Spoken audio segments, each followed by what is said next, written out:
Welcome to tonight's podcast with Ryan Sean O'Reilly, David Wilkinson, and Richard Mell.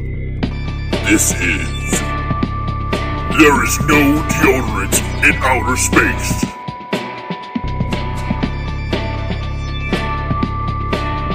Now, let's begin. Good morning, good evening, good afternoon, and welcome to another fabulous edition of No Deodorant in Outer Space. My name is Ryan Sean O'Reilly, and I'll be your host today. With me is my good friend and resident ogre, the witty David Wilkinson. Howdy. Hey, I don't know. I try to howdy out there. Let's move on to Rick, and it's already ruined. It's already ruined the podcast. I'm sorry, I ruined it. And the always affable, sometimes disgruntled Richard Mell. Hey, everybody. Ever intrepid. That was way better than my intro.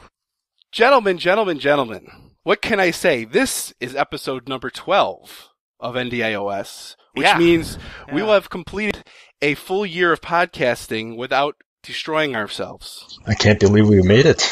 Yes. My wife is so pissed off that I'm doing this right now. Her quote was... Mine too. Mine stormed out of the room and tried to put the kids to bed. Yeah, that's what's going on. She's like, you were in Chicago for 2 days. You guys didn't record? I did not have a good answer for that. I really didn't. I'm like, well, I ate a lot of hot dogs. I ate a lot of hot dogs. And we went out to go see the new Hunger Games movie, which was... I saw a 3-hour movie that was really bad. Completely unrelated to what we were doing. Yeah, I know, and I even fell asleep during the movie that I came there to watch with you. So it was really. Did you at least tell her that we kind of planned out our whole next season, and at least that is done? I did, and she was not impressed. That did not win her over with me being down here right now. That was a serious effort. It was. She kept saying things like, "You're 37, you have 3 kids, it's Christmas really soon, you've been gone all day." These were all brought up in rapid succession. Did you mention that we went to go see Dole's Band I Decline play? Did that help things? Yeah, as far as she knows, I'm pooping right now. I'm going to try and parlay that into like an hour, so I might... So actually, it'll be shorter than your usual time. Yeah, well, it's yeah. Well, I can say it's been quite a wonderful ride, bumpy to say the least. I think each one of us has threatened to quit the show at least once, and we did lose a comrade along the way, at least in a recording capacity. It's dead to me.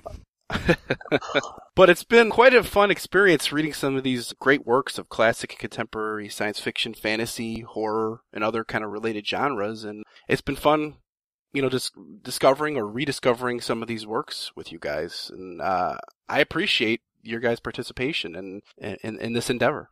This is like a cult moment, I think. You're basically want us to acknowledge that you're our leader. I'm not going to do that. I can't bow to your authority. But yeah, it's been fun. It's been fun reading these books I wouldn't read otherwise, but I'm not going to give you my life savings. Well, I mean, it's definitely been fun, and it's just learning about these authors and these directors and all these people.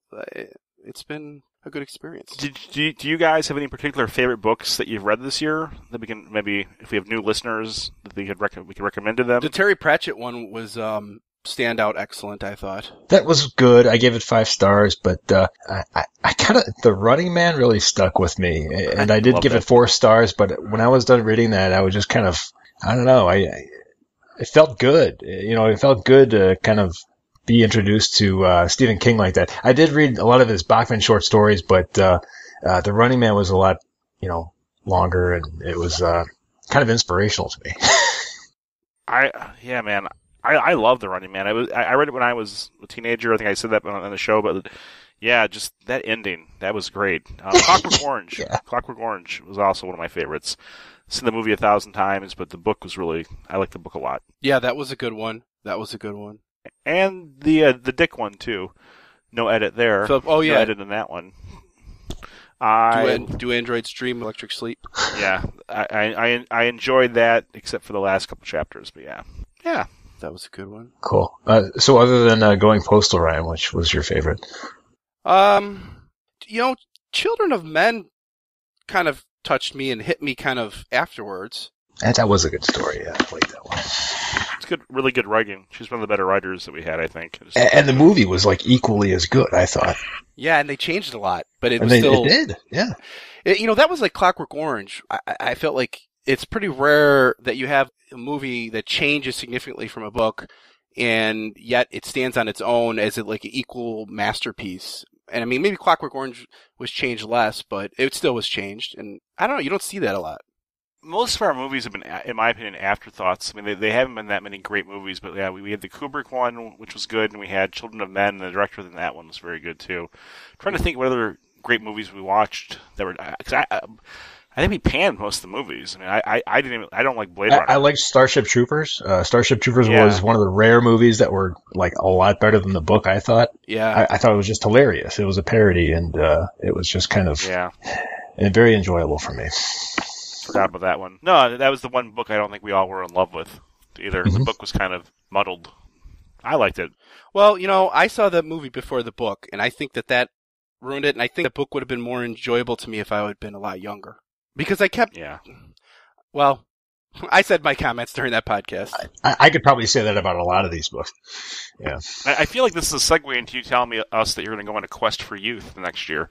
You're going to try and reverse the aging process so you can enjoy Starship Trooper. I mean, really, that's a story I could get behind. Hey, that's what reading books is all about, Mr. Wilkinson. It's a quest for youth. I hate people like say things like that. No, it's not what it's all about. It's about like not being bored for a few hours and forgetting that you're going to die one day. That's what reading books is about. Oh, I disagree. This is like how you hate when people say love conquers all. Love does not conquer all. Love conquers almost nothing. It's really just a chemical reaction that distracts you again from your pity and mortality. Oh, let's not relive that whole discussion.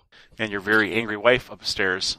I can hear her stomping upstairs. I am in the shit house. Oh, I'm sorry. I'm in the dog house, and we're not going to swear anymore. So I'm also not drinking tonight. So man. So tonight's episode, we're going to be reviewing the book 20,000 Leagues Under the Sea by a father of science fiction, Jules Verne, along with the movie produced by Disney and directed by Richard Fleischer, starring Kirk Douglas, and another version of it that was a made-for-TV version that was directed by Rod Hardy and starred Michael Caine and Patrick Dempsey. Can I just say one thing briefly before we get into it? Mm-hmm. It's always bothered me as a kid about the title of the book. I always thought 20,000 Leagues Under the Sea meant they were diving straight down 20,000 leagues, and it took me a long time. I thought the same. Yeah. That's not what it means. Yeah. They're just too long of a distance, though. I just read tonight that the actual French version of the title, which is the native language it was written in, would have been 20,000 Leagues Under the Seas, plural. But when they translated it to English, they made it singular. Yeah, I don't think you'd lose any readers over that, because it's not, I don't know what a league is. I assumed it was like feet, based on 20,000 of them. But yeah, it's not. So, go on. Sure. Yeah. Okay, well, let's just go around the horn real quick, and let's just all give our opening comments. Mr. Wilkinson, we'll start with you. Okay. The book was very exciting, hardly racist at all, and was very interesting and well told. It was a good read. It's over 140 years old. I agree. Yeah. Are you done? I'm done. Sorry. Yes, go. Okay, good. Yeah. To me, this book was kind of like an inspiration to engineering. All right, it laid the blueprint down for technological advances in, maritime technology. And this wasn't the only book that Jules Verne had produced to do that. We can get into this a little bit more during his biography, but it was an inspiration for the advancement of technology, basically. Okay, and I'll say Captain Nemo's slow but compelling rise to the surface gives this adventure enough buoyancy to savor the flavor of this Victorian travelogue. Deal with that. Delicious. Oh God, I think you should go on dates and only speak in terms of praise for things. You should like meet a girl. I'll be like, your glowing hair reflects the beauty of your inner soul. I want to get to know you after I respect you. Hey, just because I like things, especially this guy. I mean, Jules Verne. Come on. In fact, why don't we start his biography, Mr. Mel? So yeah, Jules Verne, born in 1828, not France, and he found himself amongst everything that kind of combines to make the person that he is.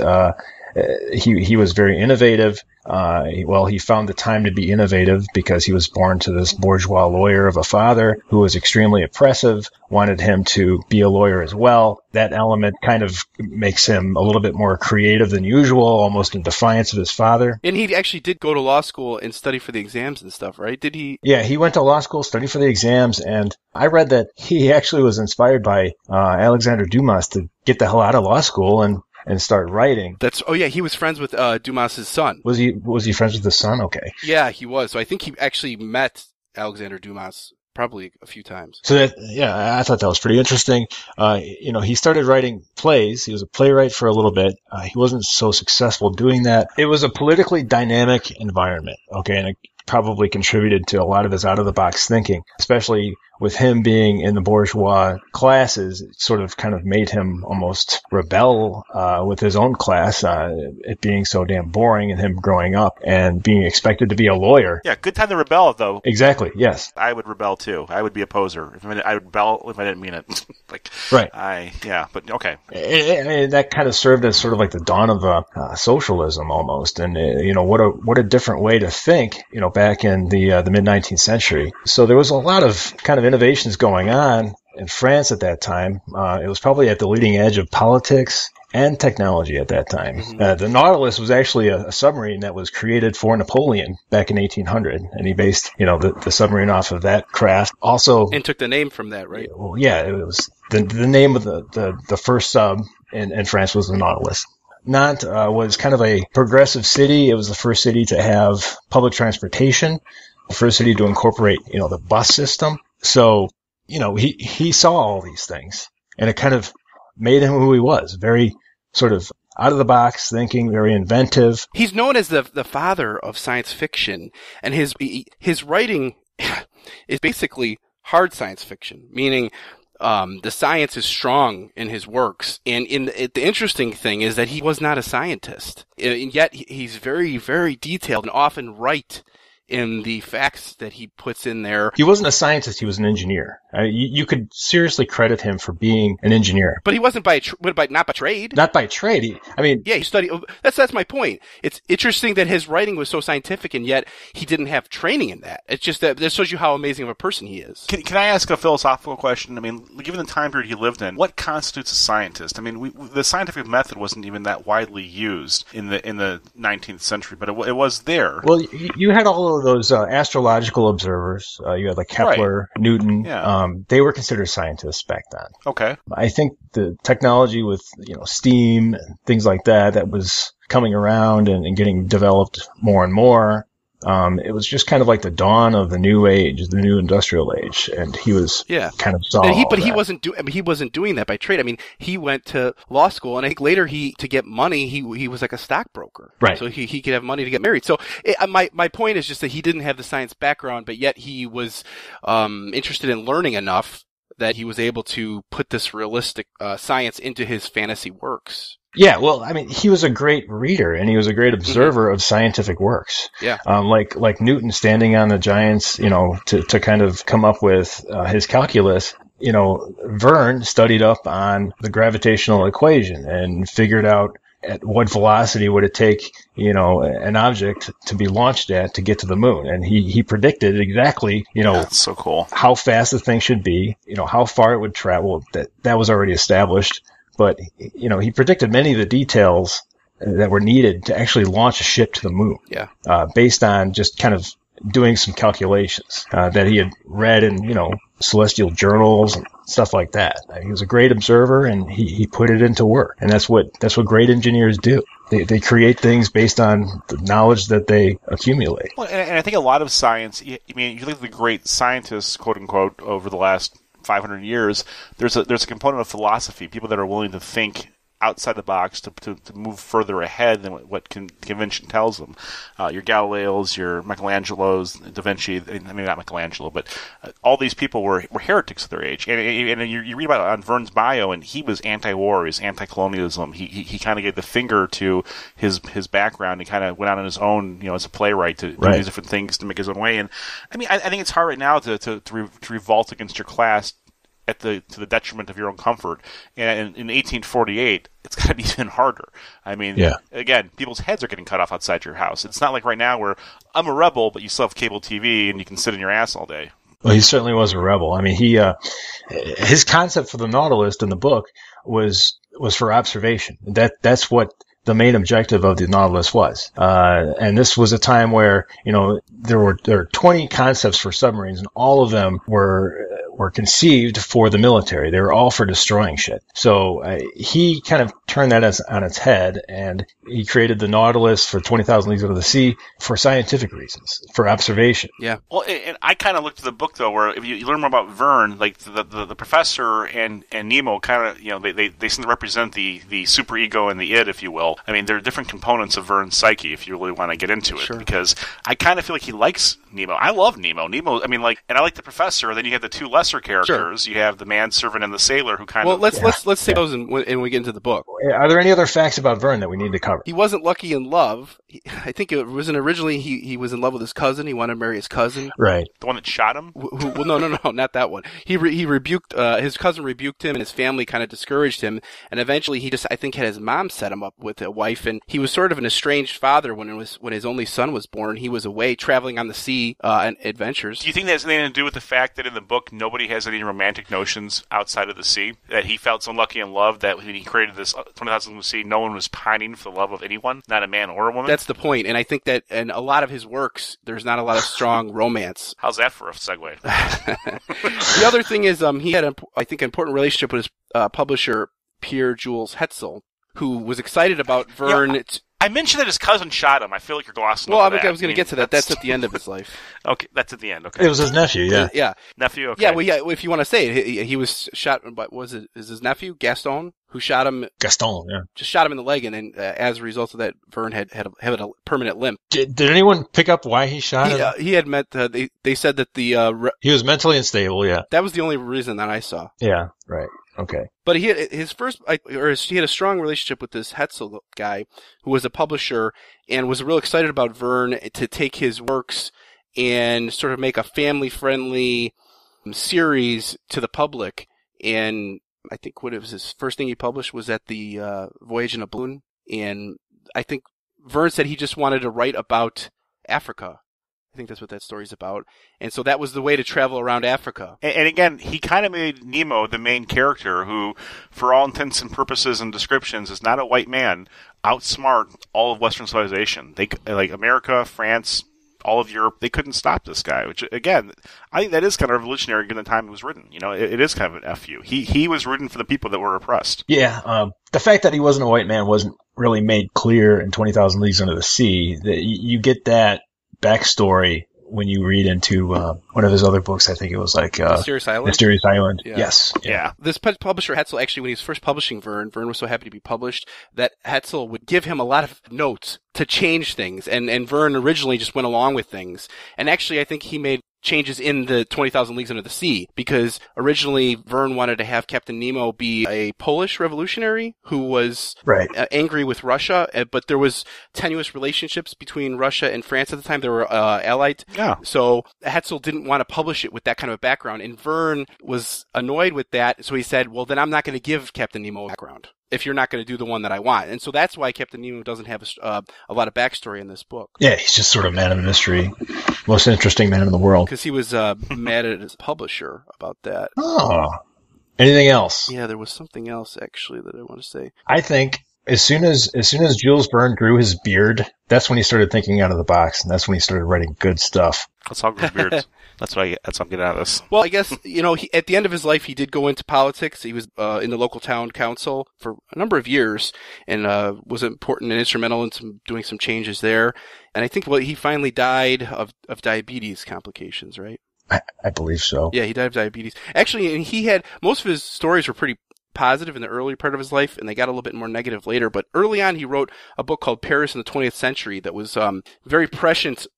He talked about gas-powered cars and glass skyscrapers and stuff. Right. And his publisher rejected it because it was very dark, and he said his fans would never like it. So he ended up keeping the book in I think a vault, and his grandson discovered it, I think, in recent times. And they have only recently published it and said here was yet another example of how forward-thinking this man was. And real quick, just some fun facts. J.R.R. Tolkien is said to have been inspired by him greatly. I disagree. Bradbury too. Bradbury calls him the father of science fiction. Or no, they said we are the children of Jules Verne. Yeah. But I mean, I could read another book by him. Just his characters. We read a lot of old books this year, and a lot of them were just crap. I mean, the people, the authors, based on the description they're writing, are people I would never want to have a beer with, or hang out with, or talk to. I mean, I would love to hang out with Jules Verne. He seems kind of like a Ernest Hemingway from back then, you know? Yeah. I mean, he owned his own boat. He was a sailor. He liked sailing up from France to Ireland, down to the Mediterranean. Yeah. He was also inspired by the Swiss Family Robinson, which it makes so much sense. Robinson Crusoe, this kind of like self-sufficiency, improvisational abilities of these characters, and that's the stuff that he just ate up back then. You guys think Jules Verne would like me? I feel like I want to hang out with him, but it'd be like, who am I? He's probably, like you said, a good guy to have a beer with, but I think he wasn't such a great family man. I think he was sort of neglectful of his family. What if I travel back in time and he's like, dude, leave me alone? I'm like, Verne, I time traveled to get here. And he's like, whatever. That would be really hurtful. I would be very upsetting. I mean, no one ever talks about the implications of awkwardness when you time travel. I mean, what if someone traveled back in time to meet with you, Ryan, and all you want to do is like go on a date or take a poo or something like that? What would you do? Would you engage them? Like, I want to talk to the great... You go back all the way in time to try to engage this guy, and he's just like, he's busy? I'm busy. Like, yeah. I saw in his that video of his biography that he had a mistress, and he would tell his publisher to send him say, on this date, send me a letter saying I need to come to Paris and read some proofs so he could meet up with his mistress. He's French. What are you going to do?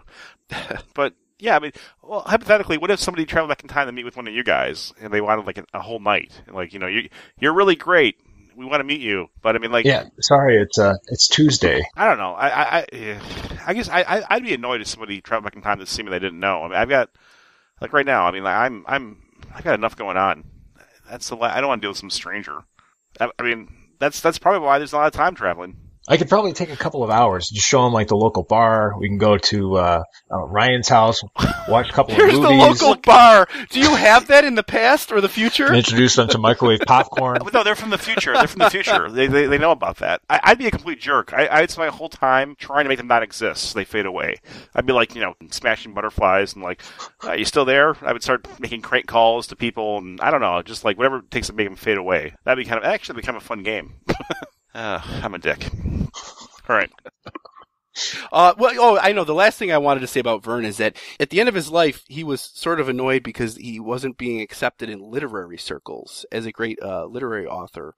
I thought he was a little bit more accepted in France, but in the English translations, he suffered some terrible blows by early translators who condensed his work, changed things, got things exactly wrong. Right. So the Jules Verne North American Society on their website, they go through some of the editions of these books and point out the ones that they don't recommend, which were based on this bad early translation. And actually, further than that, some of these people who translated Verne, I guess, sort of dumbed down the books and made them more like children's tales and really took a lot of the nuances out of it. And so he was kind of panned for a long time because of this. So if you're going to go check out one of his books, go to the Jules Verne North American Society and make sure you're picking up a good edition that's not just simply a reprint of these bad translations. Yeah, and I would expect bad translations just because, at least in 20,000 Leagues Under the Sea, the Empire of England is kind of like the nemesis to Captain Nemo, and he doesn't paint English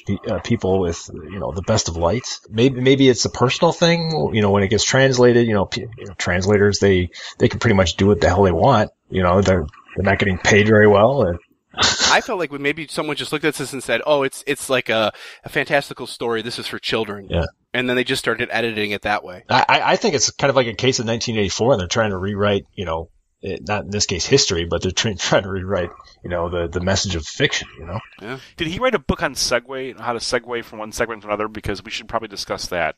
Because I feel... Segueing?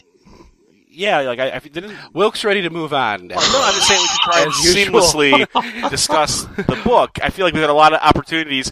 It's the classic, it's like Slaughterhouse-Five, where the alien describes how humans view time. He says that humans' view of time is that they're tied to a train, and they can look to the left and right as it moves forward, and that blows the alien's mind because the aliens can move all over the place. That's kind of how I view Rick and I right now. We're the aliens, and you're the guy tied to a train on a track that can only look left and right. So, that pretty much wraps up Jules Verne as much as we're going to do in this episode. Why don't we transition into the book and make a nice smooth segue with David Wilkinson giving us a short summary, and please include the main characters in it. Thank you. Okay, well, thank you for that. This is an adventure novel which is about a French professor who is obsessed with learning and knowledge. Named Monsieur Aronnax? Is that how you pronounce his name? I'm so bad with names, dude. Monsieur Aronnax, yeah. Okay. Can I say not Nemo? That's that works too. Okay. Aronnax sounds like anthrax. Yeah, honestly. Okay, yeah. Okay. Rick Mell with the assist. Pierre Aronnax, a French he's a French professor. He finds himself on a ship hunting what they think is a killer crustacean whale, whatever. Narwhal. Some kind of creature that's hitting ships. And as it turns out, it's not biological. It's a machine, a submarine, and they find themselves on board when they get knocked off the ship, when a harpooner, Ned Land, throws a harpoon at it, and all hell breaks loose. As it turns out, it's built by a brilliant man, Captain Nemo, who has a secret mission, but he wants to share the ship with everybody on board, and they go and explore the ocean. They have all kinds of wild adventures. The only caveat is they can never, ever leave the ship. The constant struggles throughout the book are between the scientist who wants to stay on there and his loyal manservant and the harpooner who kind of wants to leave. But it's a great adventure, but it's told by an intellectual. And that's what makes it, in my opinion, a really great read, because while it's exciting, it's got a lot more substance to it than the usual adventure trite that we've read this year. Okay, yeah. Yeah, that's good. So, one of the things I want to just get out of the way in the beginning here is this book is filled with lists. Oh, God. It's rampant with lists. Literal lists where the author is... occasionally he'll give you descriptions of the things, but it's almost like, literally at times, the protagonist is staring out a window and just saying, I saw this, I saw that, I saw this, I saw that, and occasionally... For pages. And occasionally he'll say... Really? He'll go into a little bit more description, but a lot of times he's just listing names, and a lot of times, and most of the time, it's scientific names. Oh my God. Did you guys have hard copies of the book? Well, yes, I had a hard copy. Yes. Oh, no, I had a soft copy, Dover edition. I read it online through the Gutenberg Project, which publishes it for free, legally. I don't recall seeing all these lists, to be honest. See, you might have had the bad translation version. Well, I love the books. It's possible. It sounds like your translation may have been worse than mine if it had lots of lists, to be perfectly honest. Well, partly. I mean, I thought the lists were a little bit too much. It kind of read like a list. I studied a lot. I studied a lot of literature, not a lot, but I studied literature from the medieval times, and one of the things that were written down, one of the genres was categorizing things by these monks who lived in these monasteries. I mean, they just went crazy about categorizing things. Yeah. It didn't matter what it was, it just needed to be categorized. And that's what Monsieur Aronnax did while aboard the Nautilus. Half the book reads like a monk's categorization of, marine wildlife. Yeah. And I read through it, and I had to stop time and time again just because I didn't know what the hell he was talking about. He was using Latin names for the wildlife, and I had to kind of look it up and figure out what was being observed out there. It was interesting. They brought up a creature called the narwhal, which I had no idea existed. This thing's it's a mammal. It's a whale with a single horn that comes out of its head, and it's referred to as the unicorn of the sea. It's interesting, but it doesn't really kind of lend itself to a flowing story. I felt the same way.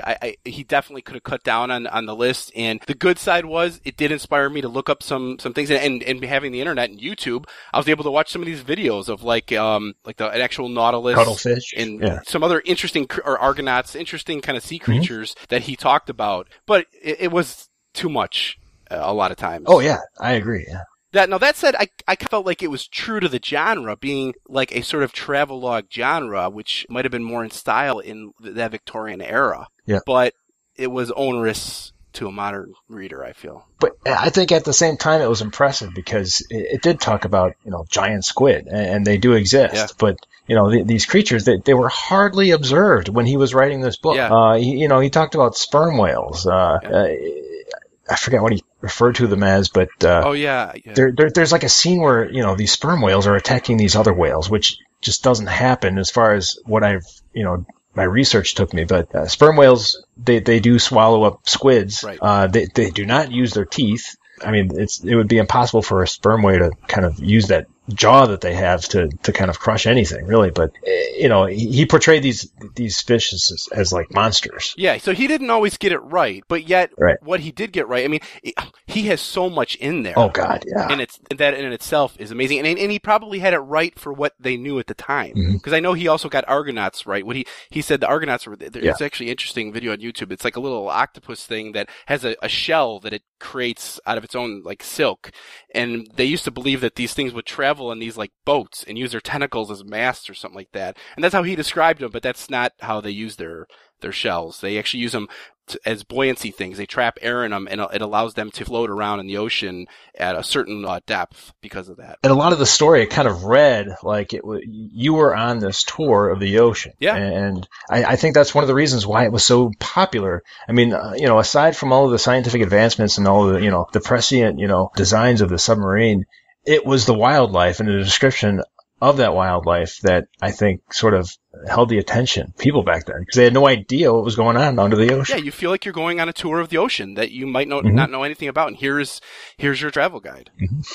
And then there's also an adventure story stuck in there in between the lists, and a fairly good one. Yeah. I mean, you guys like Tolkien, right? I mean, when you read a Tolkien book, do you read all the songs and enjoy them, or you just kind of skip through them? Well, I actually sing the songs. I auto-tune them now, but that I couldn't do that then.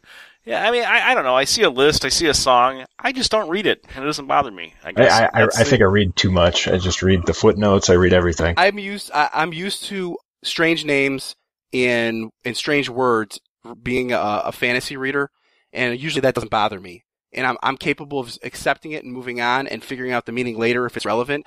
But this time I felt like it was an extra dose, and it could have cut down. And I'm not usually bothered by that, so I was even surprised myself. Well, for our listeners out there might be different versions. Yeah, I mean, I don't recall the list, but I tend to gloss over those things anyways. So you would recall this. It's throughout the entire book. There's no way you missed it. They must have. I mean, the Gutenberg Project. It's online. It has a lot of the classics like this. Yeah, I read it on my iPad and my iPhone the whole time. So I don't recall the list. Maybe they edited them out of this version. They must have, because it's.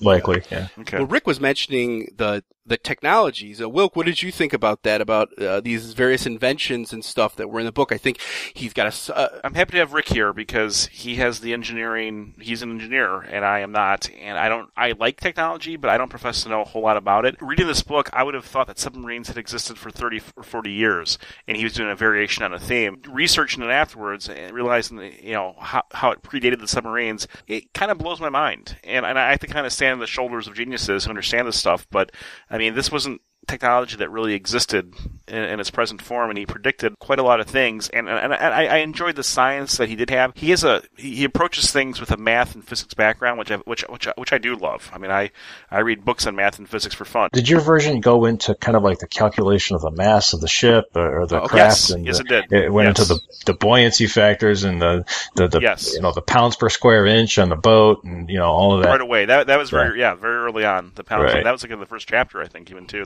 The pounds per square. Well, maybe not the first chapter. But yes, it did. That's why this is a hard science work. Yeah, it's hard science fiction. It really is. Yeah, definitely hard science fiction. So you liked it. You liked the technology. I liked it a lot. And again, even if the technology had existed, I liked the story itself too. But the fact that this is it was looking ahead. It makes it all that much more enjoyable to read. I mean, you feel like you're reading something kind of special, kind of like a man ahead of his time, kind of like me. And it was nice. I feel like we could be friends. I think he had an early early aqualungs before they had like portable ones. He had the submarine. He had Jethro Tull. He had a taser. He had He had air guns, guns they could fire underwater using air power. Yeah, compressed air. And stuff. Rick, with your engineering background, how did you feel about all that? I just felt like I was reading a freaking textbook from college, and I was getting bored. I wanted to skip over it. You're talking about the numbers or the actual, not the inventions, I would say. I was kind of amazed just because Jules Verne, he doesn't have an engineering or scientific background, but I could tell he just did a shitload of homework for this thing. It was amazing. It's kind of like listening to The Doors within the context of the mid-'60s, okay, and knowing what the other music was like at that time, okay? All the other music at that time sucked. The Doors were kind of like, above and beyond, just sort of like this, like they were way ahead of their times. That's what Jules Verne is, and 20,000 Leagues Under the Sea and a lot of his other works. I mean, that to me is truly amazing. Unfortunately, I didn't read it with that kind of fervor, but it is exactly that. It's way ahead of its time, and you should pretty much, you wouldn't really be able to appreciate it now, but if you knew exactly what was being written back then, and you had a good feel for some of the other, literature that was coming out back then, you'd probably just have your mind blown. It's kind of wild stuff, Wilk, the characters, Captain Nemo, Professor Aronnax, Ned Land, Council, the crew who actually never speaks, and they're sort of basically not a character. You can, I think in one sense, think that these characters are sort of flat. Ned Land is sort of this man of action, and he's always kind of boisterous, and he's a complete counter to Professor Aronnax, who's a man of science. But when they go on the ship, Captain Nemo basically saves them from disaster, but says, you can't ever leave, because I don't want anyone to know that I exist. So there's a good contrast in the sense that Ned Land, he feels cooped up, confined. He's a harpooner. He wants to do things. There's not a lot for him to do in a submarine, and he starts to think of escape, and he's always pushing for that. Whereas the professor is a man of science, and he's just dazzled and marveled by all the inventions of Captain Nemo and all the things that they're seeing. But Ned Land has a gut feeling about Nemo that not all is right. And the professor doesn't have that in the beginning, and then slowly comes around to his thinking. What did you think about the characters? At least we'll start with Aronnax and Ned Land. Well, I think Ned Land serves a purpose to kind of move the story forward and create some conflict, because I think Jules Verne didn't really want to have a complex multi-character driven story. It was really about Captain Nemo and the science and the exploration, and it was a Ned Land had to exist to kind of create conflict in my mind. I don't think there was anything wrong with Nemo, really, to be honest. I mean, yeah, he kind of flipped out at the end because the people that wiped out his people were, attacking someone else, and he killed them, and he felt bad and tried to commit suicide.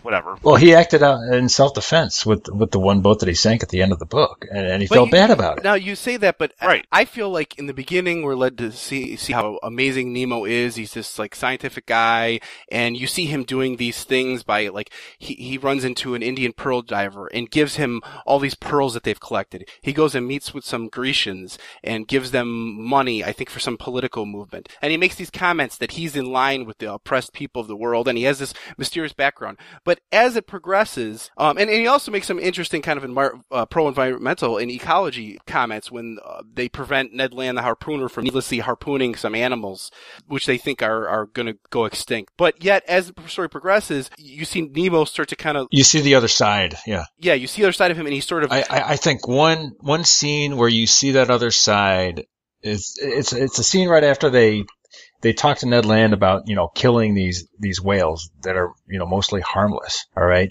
And Nemo is saying, why salivate over, killing these creatures? They're harmless.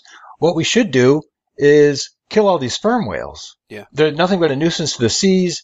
And he kind of one-ups Ned Land, and he drives the Nautilus through 100 of these things, and yeah. They come to the surface of the ocean, and they're in the middle of all this carnage, and he, you can tell he's got kind of this grin on his face, and Nemo definitely has that flip side, but he's basically protecting the oppressed throughout the entire book, whether it be an animal or, a poor Indian, See, I read that honestly just based on the past descriptions of him that he honestly thought they were a nuisance to the sea, and it's not uncommon for people to kill nuisance animals. Sure, I mean there is people do varmint hunting and stuff like that, but yeah, but I'm just saying in the context of the time and everything else on Nemo, I didn't believe that he was doing it for some sick pleasure. You guys are welcome to your interpretation. I just my take on the book was that I just thought, well, maybe they're a nuisance. I mean, now you don't kill whales, but I mean, who knows? I feel like that sets the stage for later when you say he gets attacked by someone. But he felt bad about that. He didn't feel bad about killing the sperm whales. Well, but hold on. What he does is, and then it's a turning point in the whole book because he goes and he sinks the ship full of all these innocent people, and that's when Professor Aronnax finally turns around when he's looking out this window in the submarine and sees all these bodies floating underneath. Well, they were not innocent. They were all in the Navy. They were all in the British Navy or the American Navy. Yeah, but that's where Aronnax said, well, look, Nemo could have just got away, but instead he actually slaughters people needlessly, and that's where I think you see that Nemo... They were shooting at the Nautilus. Yeah, but Nemo is such a extreme idealist that he's just sticking to his principle to the bitter end. And I disagree, Ryan. And he takes it to the extreme, and it becomes too much. I disagree. He could have ran away though, and he didn't do that. That's the point.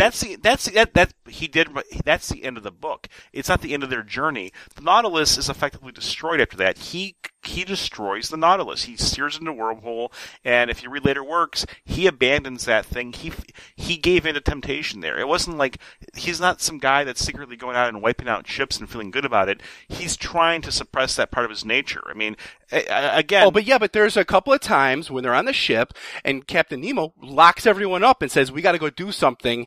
Don't ask any questions. Yeah, but we don't know what he's doing. And then he lets them out, and then someone's come back. One of the crew people comes out and they're missing or they're hurt or something, and you do get the impression that Nemo is going around and doing things. Yeah, that are not necessarily just collecting pearls. Yeah, but doing things. I think he's basically wreaking, revenge on warships who are hunting for him, actively hunting for him. Right. He's got no problem hunting down imperialist warships and sinking their asses.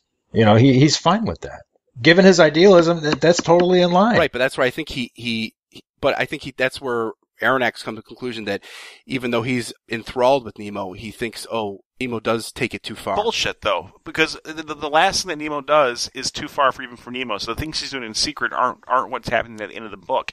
At the end of the book, it's very clear he crosses a boundary. Nemo crosses his own personal boundary. And again, if Nemo's taking out warships, but he's not killing innocent people, I don't have a problem with that. I mean, if you had a chance today to go take out, I don't know, those guys, ISIS. You got 50 ISIS guys sitting in a bunker. They want to cut off 3 people's heads, and you could press a button, they would die. Would you press that button? Most people would. You wouldn't feel bad about it because they're opposed to us. I mean, no, that's not. Why is? I don't think that's an exact comparison. Right, I'm done. Because I remember Aronnax. That stuck out with me. Where Aronnax is looking at the window and he's looking at the massive bodies just floating down. My point is, we have no problem over here saying that about ISIS, but you talk to somebody in Jordan or you talk to somebody in Saudi Arabia, they're going to say, whoa, they're not that big much of a problem. It's all about perspective. I mean, Nemo's perspective, these guys are ISIS. These guys are terrorizing him. He's taking out horrible, evil people that go in and behead. I mean, like, that, I don't see him as a bad guy here. I mean, he's just a man. I guess that's the age-old question. Is it all about perspectives, or is there some black and white issues, or some is that really an age-old to some question? Point do things become that seems very poorly worded for an so question. Ryan, let's turn this on you. I mean, what are the black and white issues here? I mean, are you with Aronnax and Ned Land saying, do you see Nemo as just like this crazed guy driven to madness and bent on revenge, or do you see him more as kind of like? I think I do. I think like Aronnax, I'm taken by him, and I'm so interested in him, and I think he's amazing, and I'm going on this adventure, learning about these things, and then I kind of go with Aronnax and say, oh wait, there's a darker side, a side that I'm not ready to completely jump on board with. Yeah, but Aronnax is a coward Nemo at the same destroyed time. The ship by going into a whirlpool. It wasn't like he's like, I got to get out of here. This guy's got a dark side. It's like, I got to get out of here. He's committing suicide and wrecking the ship. No, Aronnax, when he looks at that after they sink the ship, that's when he decides that they do need to escape, and he's finally changed his mind. It kind of works out because that's when they go into the whirlpool too. And that's before the whirlpool. It's pretty much in the same breath. Maybe in your version. I mean, Aronnax is okay. How much time passes? Aronnax's perception is that he's just He's ultra sensitive to the point where he can't tell Nemo exactly, what their situation is and ask him directly until 2/3 of the book is over. I see him kind of like as a coward. He doesn't have any standing on anything. He's just trying to find a way to get the hell out of there, like a little weasel. All right. I think Aaron X doesn't want to leave in the beginning. He's actually, when Ned Land keeps suggesting to escape, he says he keeps not wanting to escape because he keeps wanting to be. But Aaron X is such a weak character, Ned Land finally does get through to him. Seriously, yeah. I mean, you write this book. Nemo is the hero.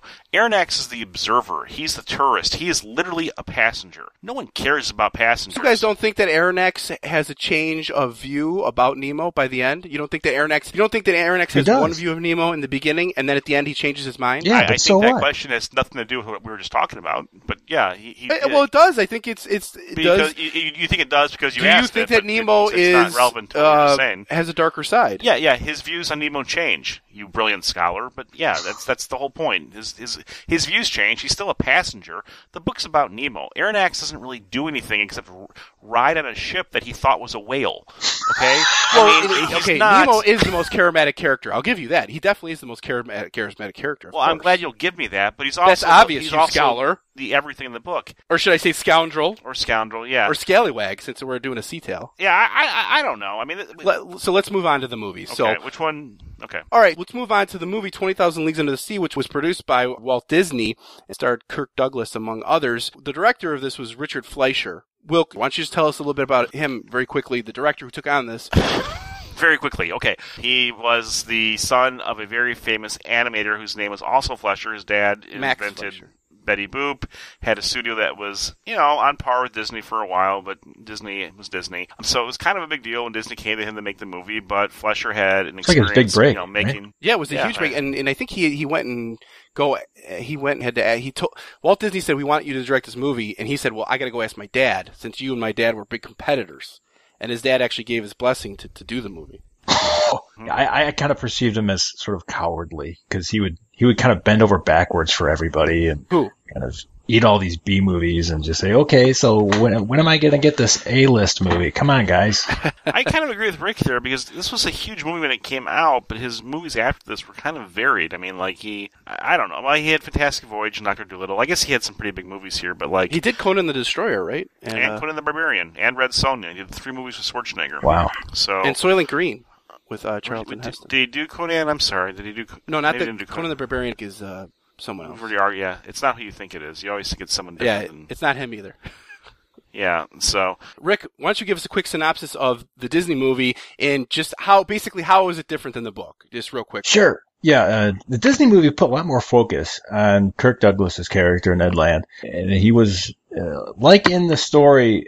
Ned Land is kind of like the savior of the sane people who are not like hell-bent on this ideology. But at the same time he contrasts, or not he, but the movie contrasts Captain Nemo kind of like this.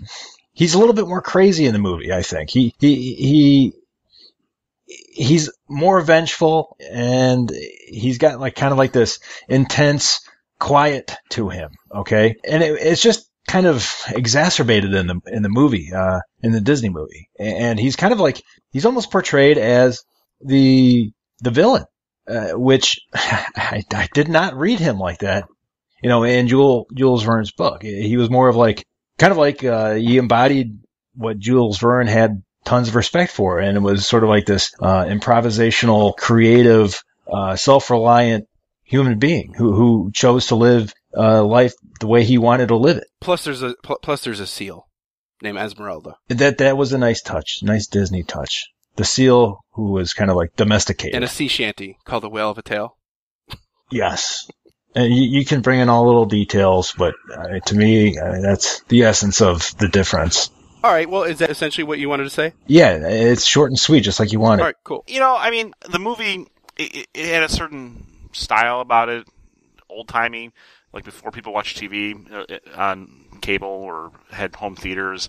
Going to the theaters was an event. I mean, it was kind of cheesy. I mean, there's a lot of guitar playing scenes with I like them. Douglas. Douglas encapsulated the sailor spirit, man, very well, I thought. He's a star. You can see why people liked him. Yeah.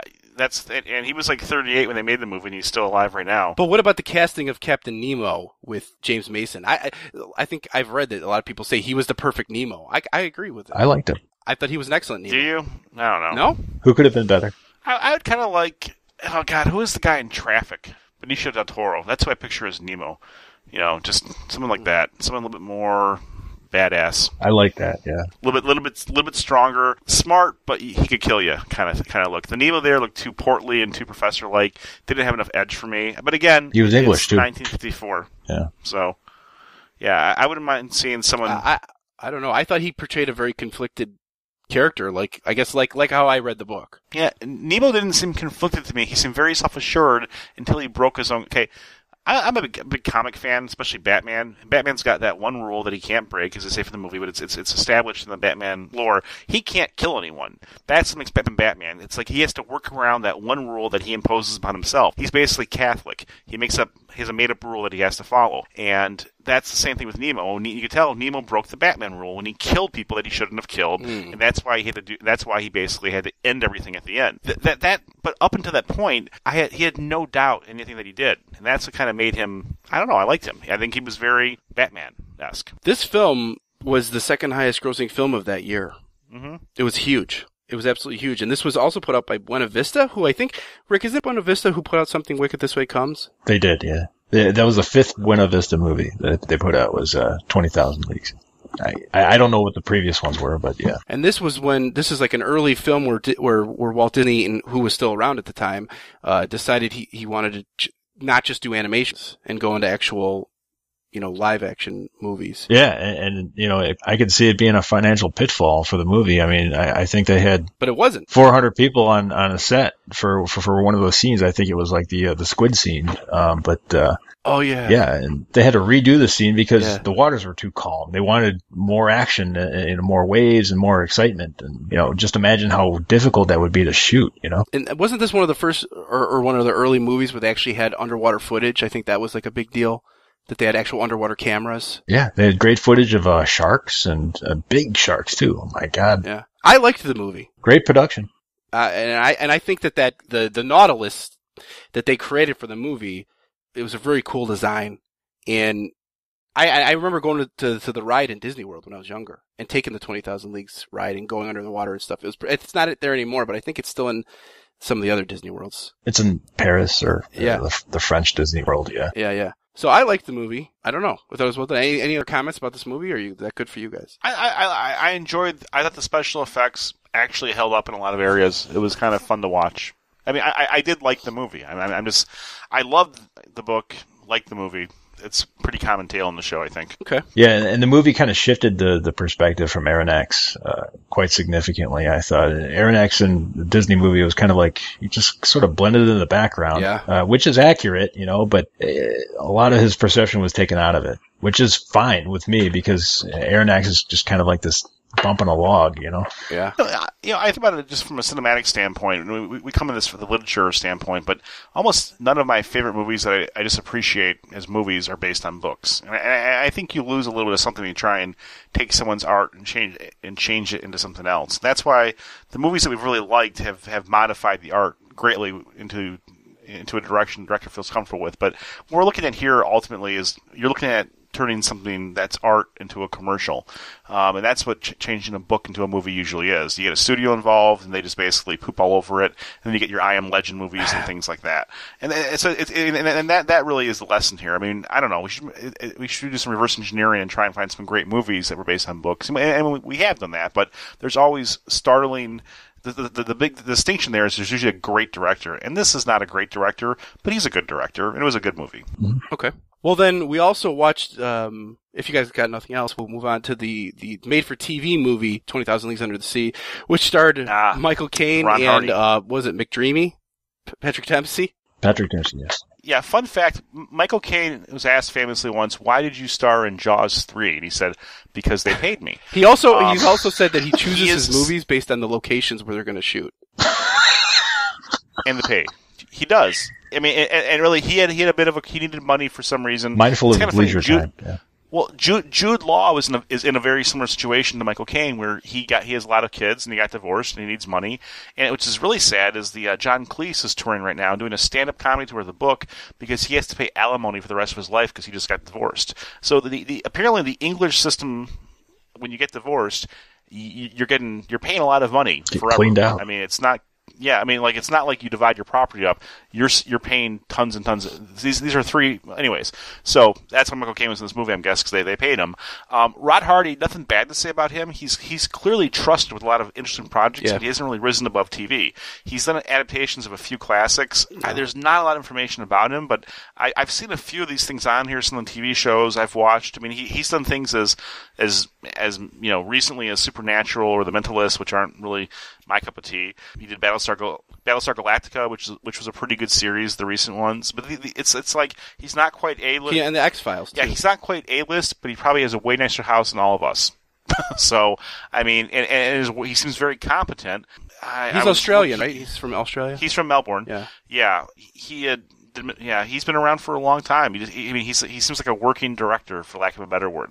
There's not a lot of information out there about him, but he seems, the movies that I've seen, he's good. He's dedicated. He's reliable. I mean, he did Robinson Crusoe. That's the other one. So he has a few classics under his belt. I don't have a lot on him beyond that, other than saying he's competent, but he's kind of relegated to TV for whatever reason. Yeah. Never really done anything outside of that. And then, this was I guess a 3-hour adaptation for TV. Well, Rick, why don't you tell us how, in your opinion, what the... Okay, so the made-for-television movie introduced some new characters to the story that just did not exist in the book or in the previous movie. One of them was Aronnax's father, who is this really abusive type of guy and was the sort of like the main nemesis in the movie, and who ends up sort of killing Nemo and destroying the Nautilus single-handedly. Well, he didn't really destroy it. Nemo destroyed it himself, but it was because of his father being on the boat and wanting to take it back, getting all the credit for it, that the Nautilus was destroyed. The movie also... And there's a lot more romance in this. Oh my god, yeah. And the movie introduced Nemo's daughter, who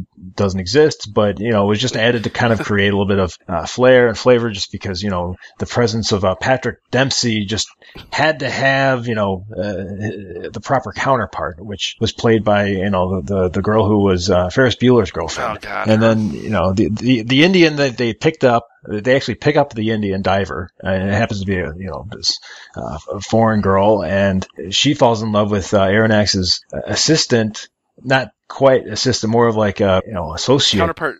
Yeah, he doesn't have a manservant in this movie.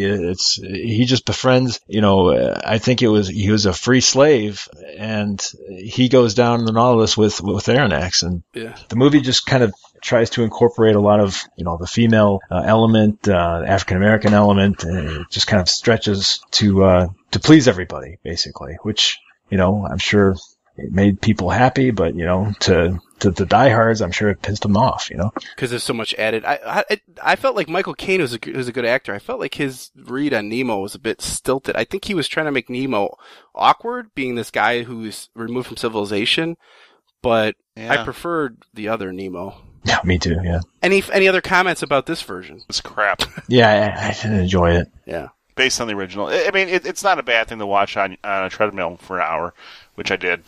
But it's 3 hours long, so there you go. Well, I stopped watching after an hour. Well, then I'll just throw in there that there is actually a 20,000 Leagues Under the Sea that was filmed in 1916 as a silent film that I saw was available on Amazon. I didn't get a chance to see it, but I think it's kind of interesting in the effects that they did. They actually didn't have underwater cameras back then, but they used like the system of mirrors and stuff to film things underwater. And they filmed the 1916 film in the same location that Disney later filmed, off of, what is it, in the Bahamas, because the water was so clear down there. So that might be something worth checking out just for film buffs. I don't know that it made any money because they spent so much money in the special effects to make it happen, the underwater scenes and stuff, but that's just another fun little nugget. So, anyone have any final comments? This is really a lot of fun. What are we reading next month? Tune in next month when we review the book Horns by the author Joe Hill and the movie Horns, directed by Alexandra Ah and starring Daniel Radcliffe. Also, come visit our website, www.nodeodorant.com, and see our new reading list for next season. and you can see all the books we're going to be reviewing. Quite a new and exciting list. So we hope you enjoy it, and we look forward to spending another season with you. Okay. All right, and on that note, we just invite everyone to subscribe to our podcast on iTunes, go to our website, nodeodorant.com, write reviews. We appreciate that. And we'll say goodnight to everyone. Goodbye, everyone. Goodbye. Goodbye. For more information on this episode's subject matter, and to read our show notes and post your witty comments, visit us at nodeodorant.com. For more information on Ryan Sean O'Reilly and his various works of fiction, visit RyanSeanO'Reilly.com. For more information on David Wilkinson or Richard Mell, view their profiles at Goodreads.com. The theme music for this podcast was written and composed by John Doyle from the band I Decline.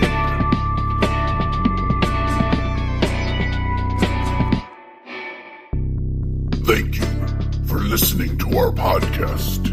We hope you've learned a lot. Oh, and always remember one thing. There is no deodorant in outer space.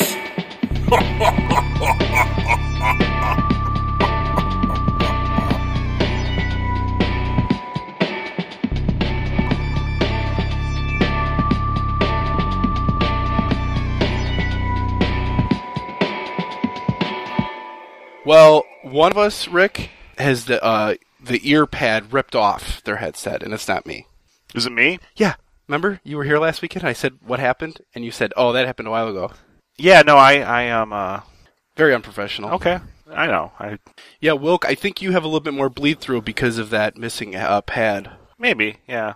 I was just editing the last podcast. I can hear bleed-through on yours. Okay. Other than that, though, I'll try and yours goes pretty flat. There's a lot of chicks in this house. I can probably find a pad somewhere. You're such a taskmaster. Don't talk about books that you haven't read. Fine, I won't. No, I'm just saying. Oh, God. These White Castles, man. All right, let's save that for the show. Okay, good. Let's do that. I can hear you. Yeah. You have to have the recording on to record things. So let's move on to the movie. Okay, So which one? We're going to start. We're going to do 20,000 Leagues Under Sea, I gotta the put my Disney headset on. version. Okay. All right, we'll just have a podcast without the headsets. Ryan, you gotta have a podcast with a headset.